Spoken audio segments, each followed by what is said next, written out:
Schooling है वो सारी केंद्रीय विद्यालय राजौरी से हुई है अप टू 12th। उसके बाद मेरी जो ग्रेजुएशन है, मेरी बैचलर्स है, वो अमृतसर से हुई है।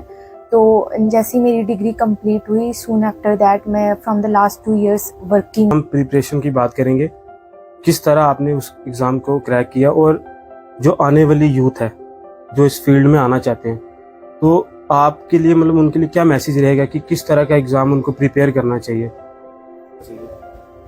सबसे पहले तो मैं ये बोलना चाहूँगी कि जो आपका टारगेट है, जो गोल है, उसको सेट कीजिए, क्योंकि जब तक आपका टारगेट सेट नहीं होगा, आप एमलेसली पढ़ते रहेंगे तो उसका कोई फायदा नहीं है। तो टारगेट सेटअप करके पढ़िए। तो मैंने जो है अपनी जॉब के साथ साथ ही अपनी स्टडी कंटिन्यू रखी, और मेरा सबसे बड़ा पॉजिटिव पॉइंट ये है कि मेरी डिग्री को ऑलमोस्ट 4 years हो जाएंगे, बट मुझे नहीं लगता कि मैं बुक से अनटच हुई हूँ इन 4 सालों में। मैम, जो लोग ऑनलाइन क्लासेस लेते हैं, ऑनलाइन क्लासेस और ऑफलाइन क्लासेस में कितना फ़र्क है? मुझे लगता है ये इंडिविजुअल टू इंडिविजुअल वेरी करता है कि आप किस चीज़ को कैसे अडॉप्ट कर रहे हो। अगर कुछ बच्चे जो हैं सेल्फ प्रिपरेशन से, जैसे जो मेरा रिटन एग्ज़ाम है वो इस टाइम तो मैंने सेल्फ प्रिपरेशन से ही किया है, तो ये आप पे डिपेंड करता है कि आपको गाइडेंस चाहिए या नहीं चाहिए। कुछ जगह पे गाइडेंस भी इम्पोर्टेंट है, क्योंकि अगर आपको अपडेट रहना है सोसाइटी के साथ तो आपको गाइडेंस भी ज़रूरी है। तो मुझे लगता है कि ये अपने ऊपर डिपेंड है कि ऑफलाइन ज़्यादा गेम। आपने बताया कि आप सर्विस भी कर रहे थे, तो ड्यूरिंग सर्विस भी आप उस फील्ड में जाना चाह रहे थे, तो फैमिली का कितना?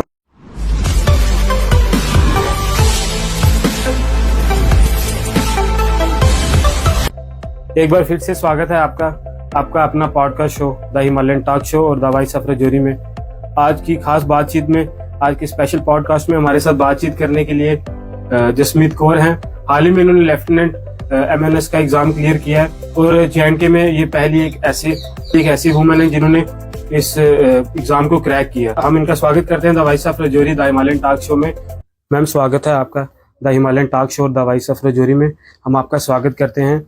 जिस तरह आपने हाल ही में एग्ज़ाम क्रैक किया MNS का, तो आज हम आपकी पर्सनल लाइफ के बारे में जानेंगे और ये जानेंगे कि आपने कैसे वो क्रैक किया एग्ज़ाम। तो बहुत बहुत स्वागत है आपका द हिमालयन टॉक शो और द वॉइस ऑफ राजौरी में। सबसे पहले तो मैं आपके चैनल को थैंक यू करना चाहूँगी। थैंक यू सो मच कि आपने मुझे ये चांस दिया कि मैं अपने व्यूज़ जो हैं वो उनको रख पाऊँ।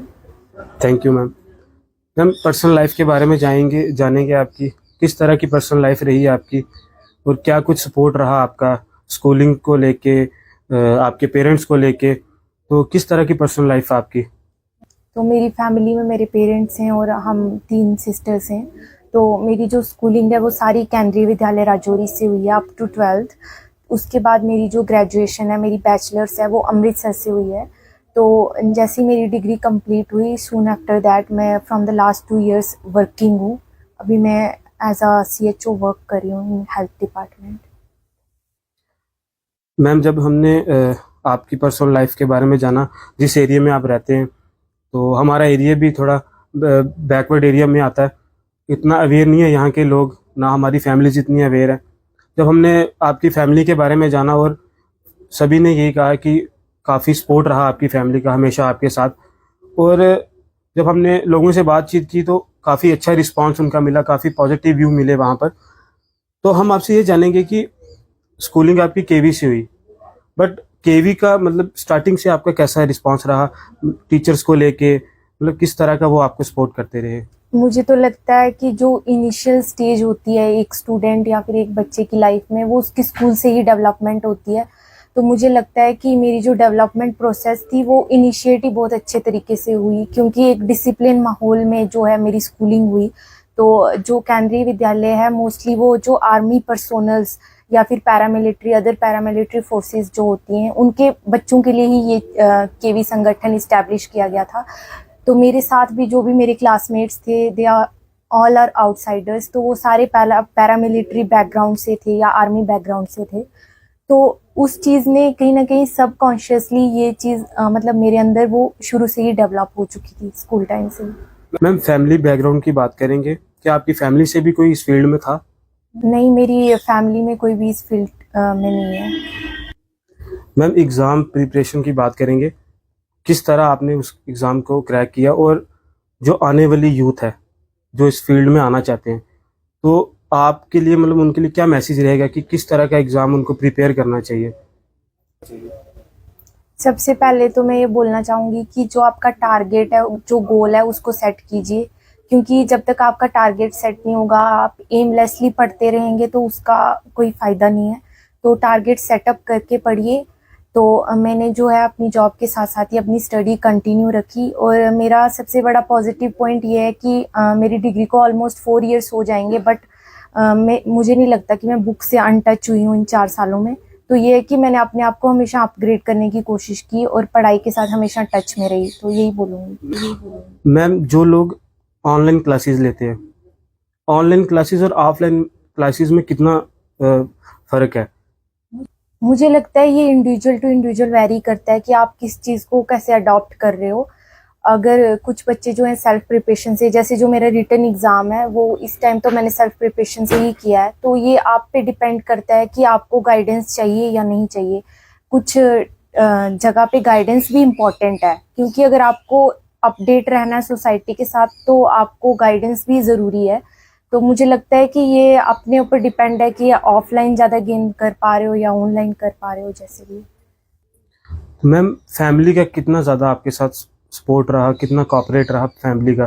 क्योंकि इतना आपने बताया कि आप सर्विस भी कर रहे थे, तो ड्यूरिंग सर्विस भी आप उस फील्ड में जाना चाह रहे थे, तो फैमिली का कितना बड़ा सपोर्ट है आपके साथ?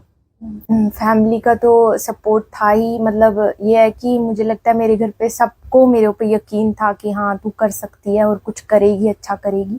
तो सपोर्ट तो था सबका। जो एग्ज़ाम आपने क्रैक किया वो जम्मू कश्मीर में शायद आपने राजौरी डिस्ट्रिक्ट से आपने क्रैक किया, तो और भी डिस्ट्रिक्ट से अभी कुछ बच्चे आए हैं सामने?